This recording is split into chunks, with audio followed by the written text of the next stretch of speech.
పార్వతీపురం మన్యం జిల్లాలో కాంట్రాక్ట్ ఉపాధ్యాయులు ఆందోళన ఉద్రిక్తతకు దారితీసింది. 20 రోజులుగా అవుట్సోర్సింగ్ విధానం రద్దు చేసి పీఆర్సీ ప్రకారం వేతనాలు చెల్లించాలి అంటూ కాంట్రాక్ట్ ఉపాధ్యాయులు జిల్లా వ్యాప్తంగా నిరసన తెలుపుతున్నారు. చలో ఐటీడీఏకు పిలుపునివ్వడంతో కాంట్రాక్ట్ ఉపాధ్యాయులంతా తరలివచ్చారు. ఉపాధ్యాయుల ఆందోళనతో పోలీసులు ఐటీడీఏ కార్యాలయం వద్దకు చేరుకున్నారు.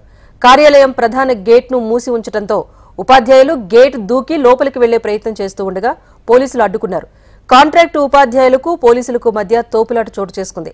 కార్యాలయం ఎదుట బైఠాయించి ఆందోళన చేపడుతున్నారు. ప్రస్తుతం ఉపాధ్యాయులు తమ సమస్యలు పరిష్కరించే వరకు ఆందోళన విరమించబోమని భీష్మించు కూర్చున్నారు.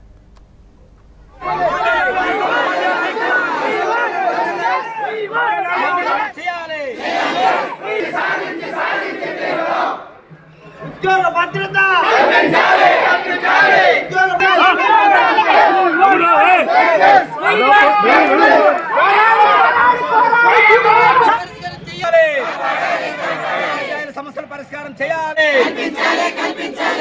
వేధింపులు మానుకోవాలి.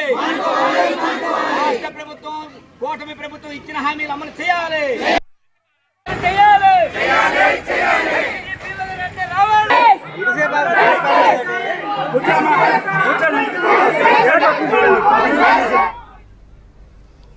పార్వతీపురం మన్యం జిల్లాలో కాంట్రాక్టు ఉపాధ్యాయుల ఆందోళన ఉద్రిక్తతకు దారితీసింది. 20 రోజులుగా అవుట్సోర్సింగ్ విధానం రద్దు చేసి పీఆర్సీ ప్రకారం వేతనాలు చెల్లించాలి అంటూ కాంట్రాక్టు ఉపాధ్యాయులు జిల్లా వ్యాప్తంగా నిరసన వ్యక్తం చేస్తున్నారు.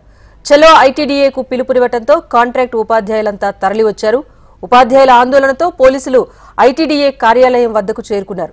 కార్యాలయం ప్రధాన గేట్ మూసి ఉంచడంతో ఉపాధ్యాయులు గేట్ దూకి లోపలికి వెళ్లే ప్రయత్నం చేస్తూ ఉండగా పోలీసులు అడ్డుకున్నారు. కాంట్రాక్ట్ ఉపాధ్యాయులకు పోలీసులకు మధ్య తోపులాట చోటు చేసుకుంది. కార్యాలయం ఎదుట బైఠాయించి ఆందోళన చేపడుతున్నారు ఉపాధ్యాయులు. తమ సమస్యలు పరిష్కరించే వరకు ఆందోళన విరమించబోమంటూ భీష్మించు కూర్చున్నారు.